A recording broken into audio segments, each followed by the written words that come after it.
Instead of yet another Sonic gameplay or story tier list, I thought, why not do both at the same time? I've used the alignment chart feature on Tier List Maker to rank the gameplay and story of games in my favourite franchises before, so why not for Sonic? Firstly though, just one rule, and that is that I won't be ranking games that I haven't played or am not familiar with enough through Let's Plays to judge the gameplay and story of. So let's start at the beginning with Sonic the Hedgehog 1, and this one is gonna go in the baseline true neutral. So, I've said before that I'm not a huge fan of Sonic 1 as a game, but I don't think its core gameplay is inherently bad. It's just that its stages are not really designed to take advantage of that. Only Green Hill and maybe Starlight actually show off Sonic's sense of speed, and then you've got levels like Labyrinth and especially Marble Zone that are just Zelda 2 dungeons, but with Sonic, it just doesn't work. But I can't call its gameplay bad for that reason, especially knowing how much worse Sonic can get. As for story, since there really is no story beyond Sonic saves animals from evil scientists, I'm putting it at the baseline here too. It's neither good nor bad. Next up, well, on this list is Sonic CD, because that now canonically takes place before Sonic 2, so I guess I'll rank this one. For gameplay, I think it's going to go about the middle of good. I think it's pretty solid, there's just a lot of other 2D Sonics that are better. And for story, now initially I was going to rank it on the absolute zero, neither good nor bad, but then I realized I do really appreciate the subtle environmental storytelling with the good and bad futures. The fact that the bad futures show that everything has become a polluted wasteland, and not even Eggman's own inventions work anymore. Showing that even when he successfully dominates the world, he still loses. Meanwhile, the good futures have nature and technology in harmony. They just look so beautiful, and the music, like seriously, if you get to Metallic Madness Good Future, I almost cried the first time I heard that song, and that is great show don't tell storytelling. For that alone, I'm putting Sonic CD's story a little above average. And now, Sonic 2. This is one of my favourite 2D Sonic games, having finally played it now, so it's going to go about over here in terms of gameplay, not right up the very far end, but still pretty high. And as for story, it's going to go maybe a tiny bit below CD. It doesn't quite have the same environmental storytelling that I like, but it does still have some subtle show-don't-tell moments without dialogue. Particularly Wing Fortress, seeing Tails get shot down at the start of that level, and then him coming back at the end with a new booster on the tornado to carry Sonic up to latch on to Eggman's rocket to get into the Death Egg, like that's a really nice moment, especially for Tails' debut. And now, Sonic 3 and Knuckles. Now, this one is gonna go... I personally don't like its gameplay as much as 2, but only very slightly, but it's gonna go a little higher in the story department. Sonic 3 was definitely the first Sonic game to, I'd say it maybe actually goes about here, to really do stuff with the story. Like, Knuckles has a whole redemption arc going on that is, again, told with no dialogue at all.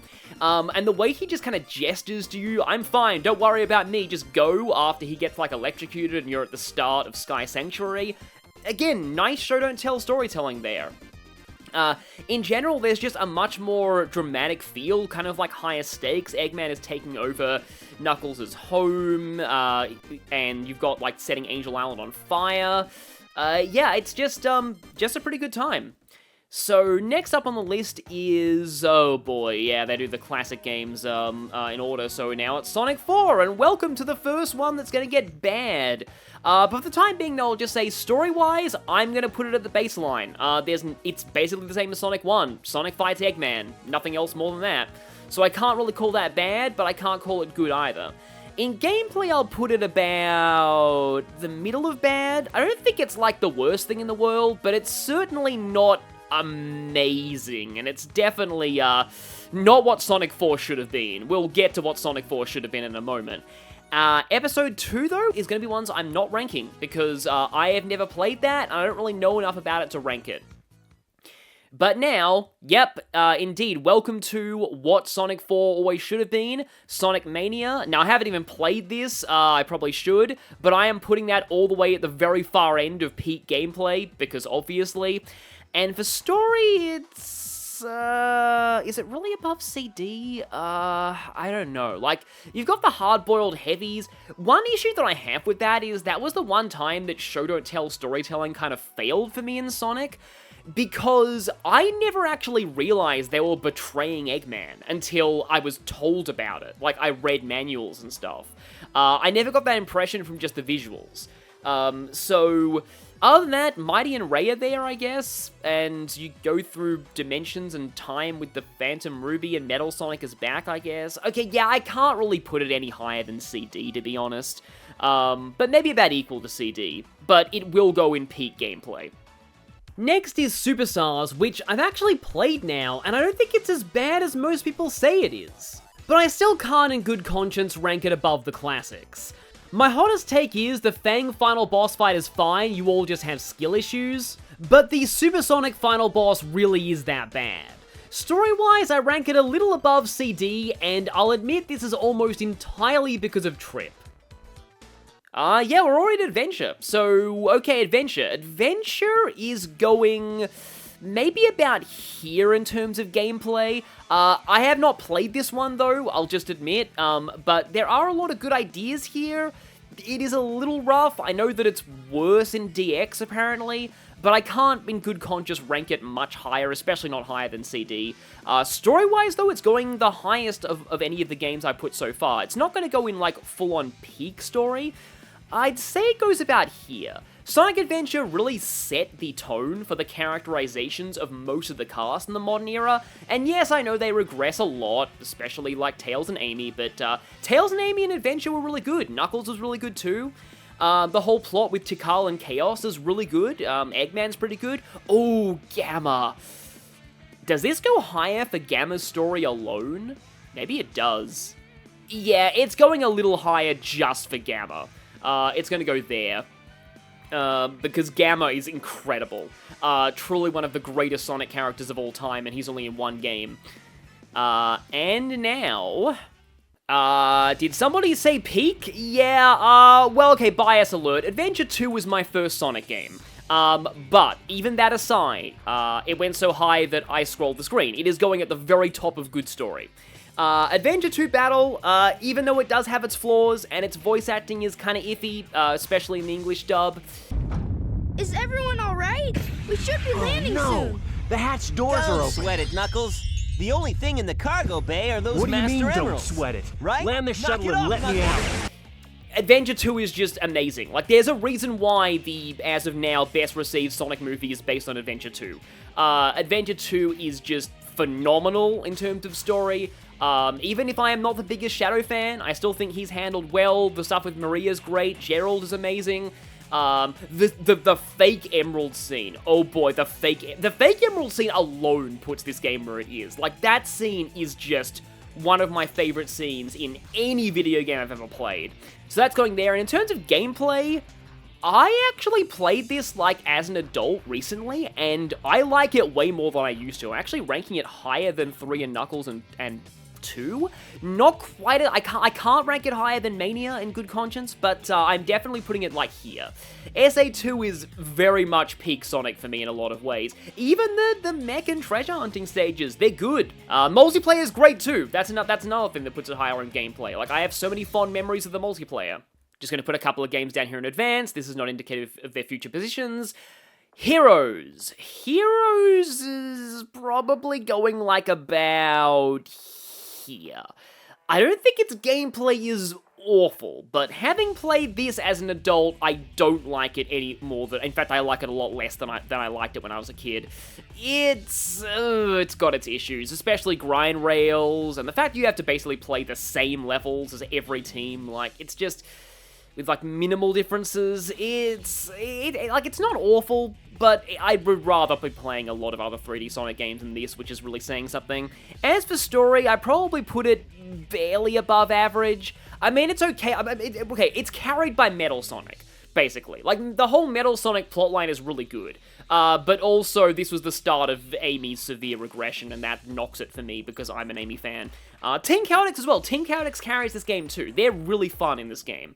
My first introduction to them, as I never played the classic era back in the day, and they're incredible. I love Team Chaotix. And their theme song is absolute peak songs. And, oh boy, here we go, it's time.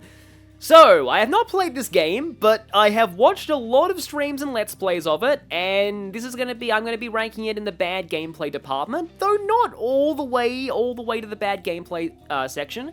Like, Shadow himself controls fine, and the guns are surprisingly not bad. The problem is the mission structure, especially the kill everything missions. If you have seen or played Lost Impact, you will know. That should not be in a Sonic game, and for that, it's going in the bad gameplay section. As for story, I'm really sorry, Shadow fans, but I'm gonna have to put it probably about down here. Okay, so hear me out. It has good ideas, but every good idea it had was done the way it should have always been in Shadow Generations, which I'll get to later. The idea of Black Doom being like a gaslighting, abusive father in Shadow's life, that is a cool idea for a Shadow plot. And like the idea of like the gun commander kind of having an irrational prejudice against him, that's cool too, but the Sonic 3 movie did that better, I think, as well, in some ways. And other than that, what have you got? You've got an incoherent mess of, like, morality choices that don't make sense. You've got a neutral path where Shadow's revealed to be an android that also doesn't really make a whole lot of sense. The side characters are basically pointless, except it's kind of cool that Maria gets to be, like, a playable ally. Yeah, you can play as her in multiplayer, and it's really funny. But the main thing is, it just goes so excessively edgy that it wraps around to being an unintentional comedy. The endings where Shadow kills Eggman by karate chopping him in the neck. What? Goodbye, Doctor.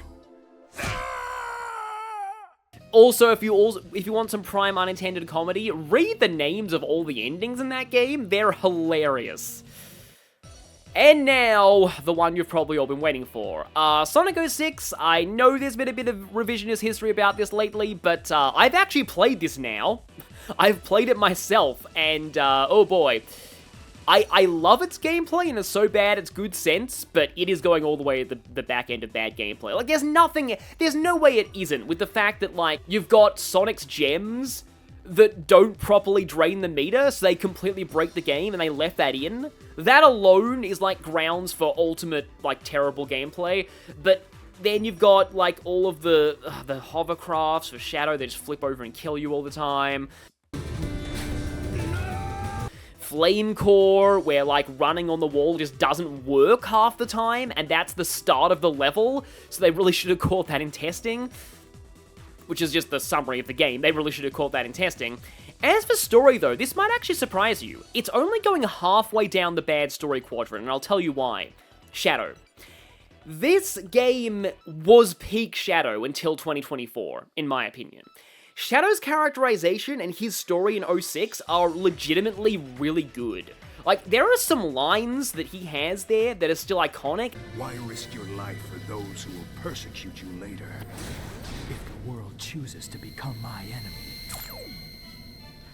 I will fight like I always have. And that ending is just wow. So yeah, all of that just really excellent, and that alone makes up for the Sonic Elise romance. Like, Elise in theory is not a bad character. If they didn't have that romance, it was just about Sonic helping a really sheltered person learn to have fun in their life, that would have been cool. The anime did that with the little girl in the wheelchair. They should have done it with Elise, but anyway, Sonic 06 goes there. Surprisingly higher than I thought I would place it, but still in the bad quadrant. Sonic and the Secret Rings. Now, this one is going to be interesting. This one's going in the good story, bad gameplay section, which is going to be pretty rare for Sonic. I'll just spoil things. It's going to go a little into the... No, actually, no, it's going to go quite far into bad gameplay, because, yeah, I haven't played this one, but I've heard really bad things about the motion controls. Sorry if this is going to be a video about me complaining about Sonic games I haven't played, but I feel like that's a lot of the Sonic fandom. In terms of story, though, no, I can't rank it above Adventure, but it's got some good moments. Sonic himself is quite well characterized. The thing with Shara is pretty good. Eraser Jin, despite a bad voice, is a surprisingly scary villain and like kind of a weirdly realistic depiction of domestic abuse in his relationship with Shara. It's actually, yeah, pretty solid overall. And after this, I might as well rank Black Knight with Secret Rings because it's, surprise, surprise, the storybook games are going in the bad gameplay, good story section. Black Knight only is going to go slightly into bad gameplay though, because from the look of things, again, I haven't played it myself, it doesn't actually look that bad. Like, I can see myself having a decent time with this game if I did play it. I probably should at some point. But story-wise, it is going in peak story alongside Adventure 2.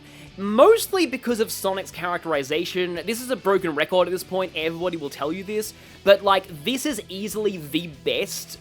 If you want to get an idea of who Sonic is as a person, play Black Knight, or watch its cutscenes. It is the absolute essence of his character, and I cannot praise the game enough for that. And the rest of the cast is actually pretty good too. Like, the Arthurian analogs are all very well done. I kind of wish there was an Arthurian Eggman somewhere, but apart from that, like, they're all really good. Blaze is in the game somehow. We'll get to her later, because the handheld games are all categorized in their own section here. But yeah, Black Knight's got a really good story. Great soundtrack too. So now, Unleashed. Okay, Unleashed is interesting. Unleashed, I probably won't rank it above 3 and Knuckles or 2, but it's pretty good in terms of gameplay, and the Werehog isn't that bad. So yeah, I think this is a better game than many people gave it credit for back in the day, and I appreciate the efforts to remaster it. In terms of story, I think I'll put it about equal to Adventure 1. It is the start of the shift towards more comedic storytelling, but I think it actually balances comedy and seriousness quite well. It doesn't take itself too excessively seriously, but it does know when to stop joking around, like all of the Dark Gaia stuff. Like, it feels like there's high stakes going on, while at the same time, it doesn't feel too grim either. Chip is really good. He has a great dynamic with Sonic, and he's also funny in cutscenes. Tails is decent, even though he's barely in the game. Amy's actually not that bad. And even the original characters, like Professor Pickle's really good too. Like, now I'm just remembering that mod that puts him in Generations. Ugh. But other than that, yeah, Professor Pickle's really good. And Eggman's pretty fun too, and also there's the introduction of Orbot, so yeah, in general, really good story, good gameplay. Play Unleashed if you haven't. It did not deserve the flack it got in its time. And now Colors, a game that many people think got too much praise in its time. Here's the thing. I am going to put Colors fairly high in gameplay, probably about equal to Sonic 2. My only issue with this game's gameplay is the ranking system. It encourages you to stall for time with wisps, rather than actually go fast, which is weird for Sonic. Like, if you just speedrun levels, you will not get good ranks. You need the color bonuses, and I'm not a huge fan of that. But apart from that, it is overall pretty good. It's basically the day stages from Unleashed, but as the whole game. And story-wise, I'll put it a little above the... I'm sorry that I'm blocking off Sonic 2 here, but that's just how things go. I'll put it a little above the baseline. This was the first meta-era game, so expect to see a lot of jokes, and not all of them land, but I do actually think this game was, like, fine for what it was. It's nowhere near as bad as the meta-era would get later, which we'll probably see in a moment. And now Generations. Okay, I am not as big a fan of the gameplay as I used to be, having played the remaster recently, but I do still think this is one of the best modern Sonic games, so I do have to probably put it in peak gameplay. Maybe a little underneath Mania. Yeah, that's about right. Maybe a little underneath Mania, but a little above Adventure 2. And in terms of story, it's also going to go very barely above average, more so than Colors, but maybe less than Sonic 2. So there's going to be a bit of a big cluster forming around here. But yeah, Generations, not a whole ton to say about Generations. It's just very good modern Sonic gameplay. Even now that I've played the classic games, classic Sonic's fine. He's pretty good in Generations.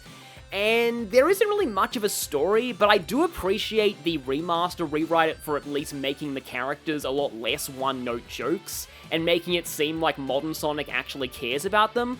For one, he actually says dialogue when he rescues them now, but really it's less of a story and more of just an anniversary celebration, so it's kind of hard to rank it that much higher. And now, oh boy, Sonic Lost World. This is gonna be weirdly one of the few games I put in okay gameplay, bad story. I'm surprised that I didn't end up putting more Sonic games in this quadrant, you'll see at the end. But yeah, so Lost World is maybe about equal to Heroes in terms of, no, a little bit more than Heroes, maybe a bit less than Superstars. Like, I haven't played this, but I've watched a lot of it, and I feel like its gameplay is perfectly serviceable. It just doesn't really feel like what I personally want out of Sonic. This whole list is subjective, by the way, in case that wasn't already apparent. But yeah, I can put it there. And then in terms of story, does it really go at the same as 06? Maybe it does. Maybe it actually goes lower. Huh. Yeah, you know what? I like Shadow in 06 so much that I'm actually putting Lost World lower in terms of story. Oh, by the way, this thing right here. That's not where that's ranked, by the way. I'm just gonna put this around here for now. I'll get to that in a moment. But yeah, in terms of story, so for one, Lost World is oddly dark and mean-spirited. You can really tell Pontac and Graft's Happy Tree Friends influence here. Like, you've got lines like, I long for death's cold embrace, and that being played for laughs. You've got Eggman getting weirdly violent about wanting to strangle Zeddy and, like, eat their black hearts, and then, like, Knuckles and Amy do, like, literally nothing, and then just die, and then get brought back to life. And also the Deadly Six are, the IDW comics made them better, but, like, in Lost World itself, they're all just really just very bad characters, not great villains, so yeah, I'm actually putting Lost World all the way down there. So Shadow Generations, right, it's going in peak gameplay, there's no question about that, but its story placement, people are gonna hate me for doing this, but I'm gonna put it like, no, I don't think I can rank it lower than Unleashed. I think, is it better than, maybe very, very slightly lower than Unleashed and Adventure 1. Very slightly, yeah. So, like, it should be pretty obvious that Shadow Generations is amazing gameplay, like, definitely one of the best games to come out, not just in Sonic, but one of the best platformers in general in a very long time. But story-wise, I will fully admit that, this story is a lot better if you are a big fan of Shadow, and I've never really been a huge, like, I don't dislike him, but there are other characters in the series I like a lot more, so the fact the story is just all Shadow constantly, it does mean it's not really my thing, but also, it feels a little bit more like a course correction than a new direction for Shadow. Like, I like Shadow in 06 because it really feels like he's actually turning a new leaf and starting a new chapter in his life.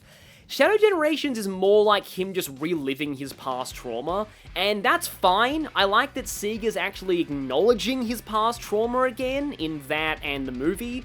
That's all great, but it kind of feels more like an acknowledgement to me than an actual new story for the character. Like, hey, yeah, look, Gerald and Maria still exist, we still care about them. Shadow still has his pain and trauma. Like I said when I talked about Shadow the Hedgehog, though, the whole, like, gaslighting father angle with Black Doom is actually finally realized in Shadow Generations, and that's really good. Really like people used to hate Black Doom, and now Black Doom, I think, is one of the series' best villains, thanks to this game, so it's definitely high in story, but I fully admit I'm very, very, very, very, very biased here. Again, I don't dislike Shadow, and no offense to his fans. So we're coming to the last of the modern era 3D games, and oh boy, it's time for Sonic Forces. Yeah, gameplay, another one I haven't actually played, but I've heard some really bad things about it, and like, yeah. Since I haven't played it, I probably can't in good conscience rank it much lower than 4 Episode 1, which I actually did play, but it's definitely not great. Like, it's serviceable, but it's painfully linear. It's also way too short, and Classic Sonic is a horrendous mess. Story-wise, I think it's gonna go all the way at the bottom. Yeah. Like, they completely squandered the idea of like, the war where Eggman's taken over the world, like, and they completely failed at making a serious story. It's, like, similar to the Shadow, but, like, unlike Shadow the Hedgehog, it's not even so bad it's funny. It's just plain, just bland at best and really terrible at worst. So, yeah, Forces is gonna go pretty much right on the low end in terms of Sonic stories. And Dream Team, again, hard to rank because I haven't actually played this, but its gameplay looks pretty solid, and it does stuff with Cream, and yeah, for that alone, I'm going to put it actually decently high. Maybe not that much above Superstars, though. Yeah, maybe about there. And now Frontiers. Okay, yeah, I know exactly where Frontiers is going to go. Frontiers is, like, good but not fantastic in both gameplay and story, so it's probably going to go about the same as Unleashed, maybe? Definitely not better than 3 and Knuckles. Definitely not better than SA2 or Shadow Gens or Mania or Generations or Colors. Yeah, this is about right. So I'm going to put it right there because, like, maybe a little higher in story, though. It's, like, about there. It's, like almost up there in both story and gameplay, which for, like, the point that the Sonic franchise was at the time is really good. Like, it's a great return to form, and I have hope for the series' future thanks to Frontiers. It just wasn't quite all the way in both story and gameplay, but, like, I actually like the open world, I like cyberspace. There's just, like, a little bit of jank at times. The combat system's a bit unnecessary, except for the Titan fights, which are also mostly QTEs. And then the story it's less of a story and more just lore. Like, the core story is just the end blew up the ancients, go and blow up the end. Oh, and Eggman has a daughter now, and that's wholesome. That's basically the whole story. But in terms of the character moments, again, it feels a little more like course correction than an actual, like, real story with these characters. Like, you know, hey, Amy has a goal that isn't just chasing Sonic anymore. Hey, Tails actually acknowledges how bad he was in Forces. Hey, Knuckles doesn't want to be on Angel Island all the time. Which, yeah, it's good. I like the moments with all of them. I like how it shows Sonic cares about them all and his relationship with them. It's just a great showing of just how different his body language is with all 3 of them. Like, I really like that. But, yeah, like, I don't think it's like, well, I mean, it is groundbreaking, but, like, not in, like, a story sense, more in, like, a, hey, these characters are actually good now sense. Well, are good again, I should say. So, yeah. And now we have handheld games. None of these have particularly groundbreaking stories. In fact, Sonic Advance 1 is going to sit on the baseline because the plot it's just the same as Sonic 4 and Sonic Original. Sonic fights Eggman, that's it. Except now Tails, Knuckles, and Amy are here too. And so, nah, it's not going above CD for me, but it's going pretty close. Like, Advance 1 is fine. It's pretty good, like, and especially for, like, the first Sonic game on a Nintendo handheld, but now that there have been better 2D Sonics like Mania coming out, and now that the Genesis games are more accessible, I feel like Advance has aged a little bit. But it's still a good game. Advance 2, I'm gonna put very slightly above the baseline in story because it introduced Cream, so at least it has that to it.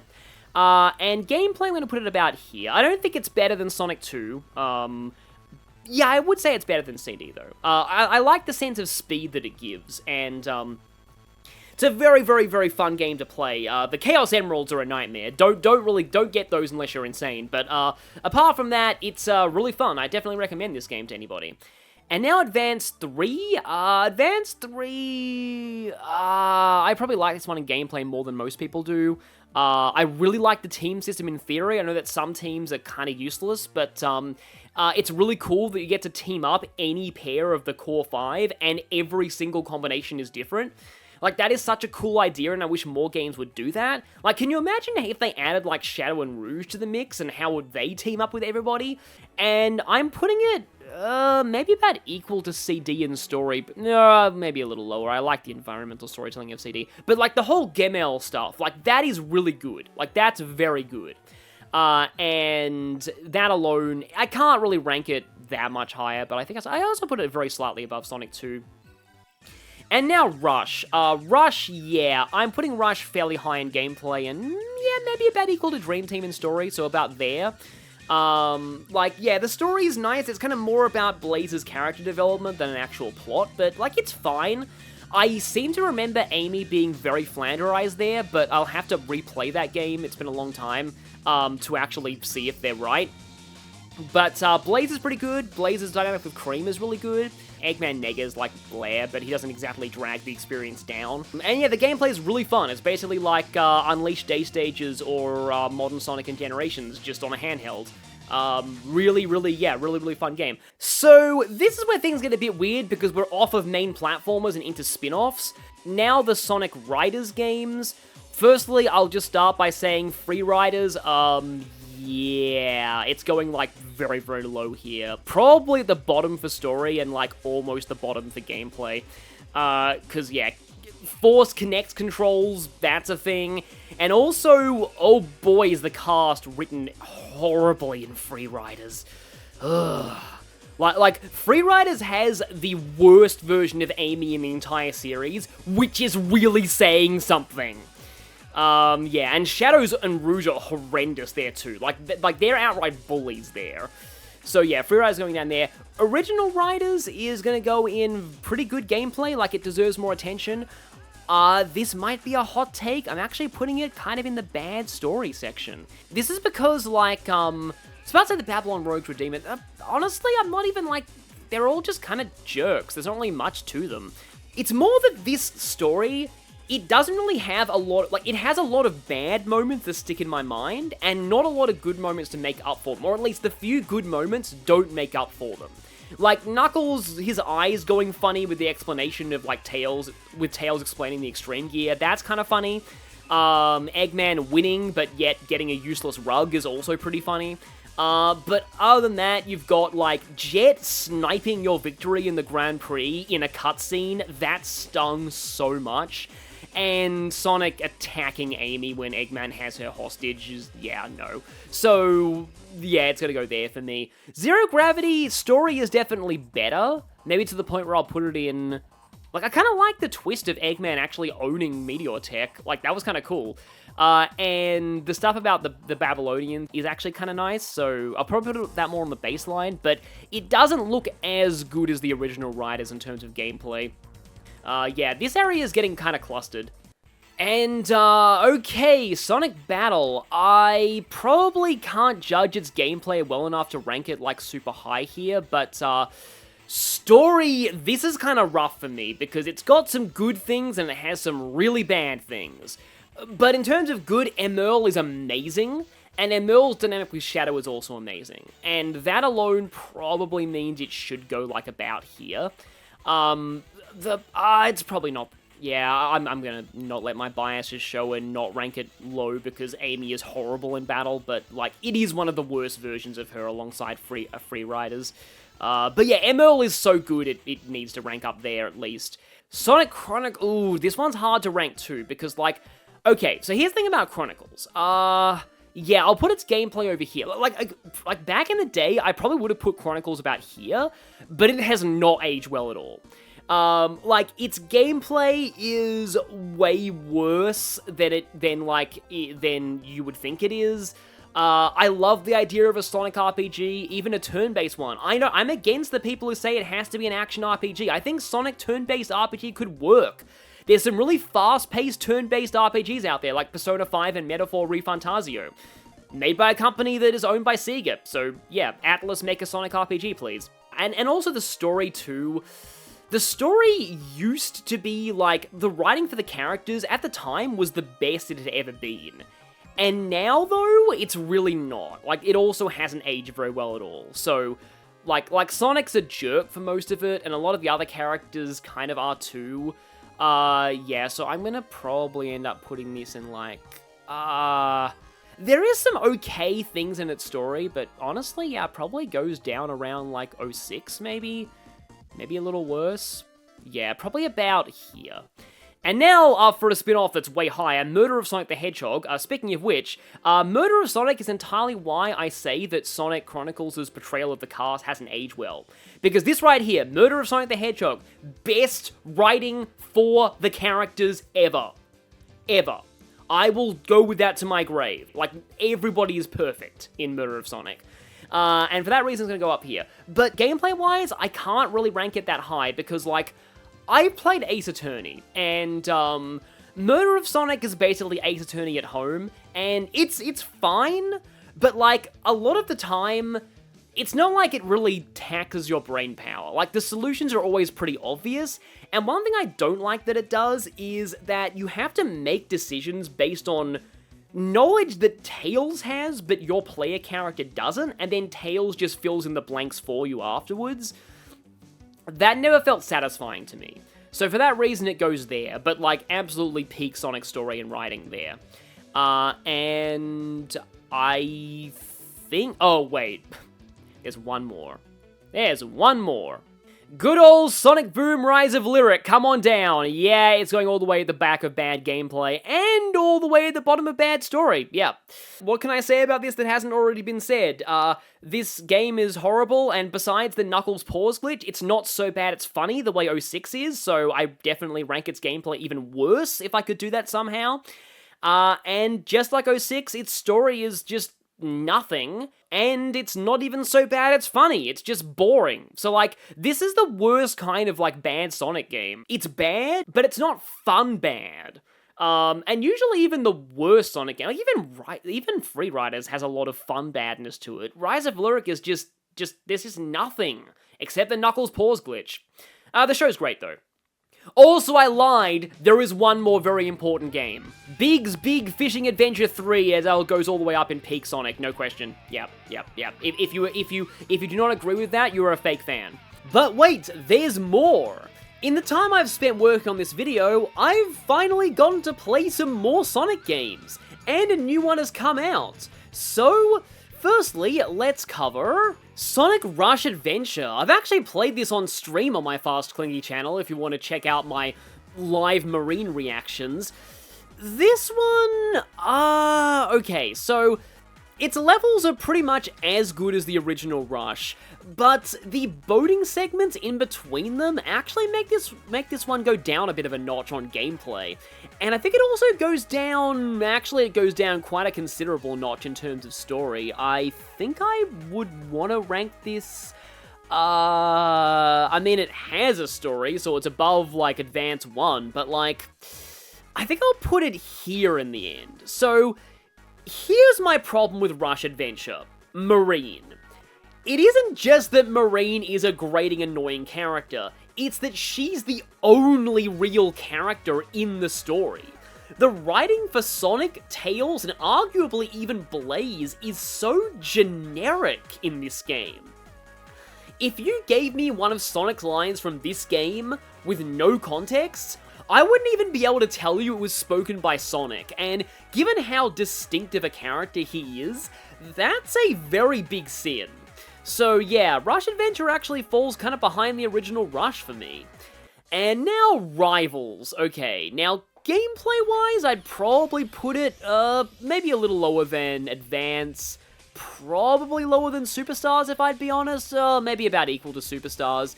The gameplay is pretty basic, it's just run and beat your rival, but it's not like it's bad. But on the bad end, I'm actually going to put it about here on the story front. And that's because, while it does have, like, Silver finally getting his real debut in the series, the problem I have is the Eggman Nega retcon. In Rush, he was Eggman's counterpart from Blaze's dimension, but in Rivals, he's now treated as Eggman's descendant from Silver's future. And they've never really been able to reconcile how these games can both be canon and Eggman Nega can still exist. So that alone, it's just honestly, it's a dumb plot point. So yeah, Rivals is going in the bad story department for that. Rivals 2, on the other hand, I'm going to put it a little higher in the story department, maybe even to a little above average. This game is carried by the fact that it has fully voice-acted dialogue for all its cutscenes. Well, look who it is, Knuckles and Rouge. You two on a date or something? Which is pretty impressive for a handheld game. That and the plotline with Eggman Nega is a little bit less stupid, especially since we're now prepared for it. And in terms of gameplay though, I am kinda tempted to rank this as worse than the original Rivals, and do I put this in the bad gameplay quadrant? See, here's the thing.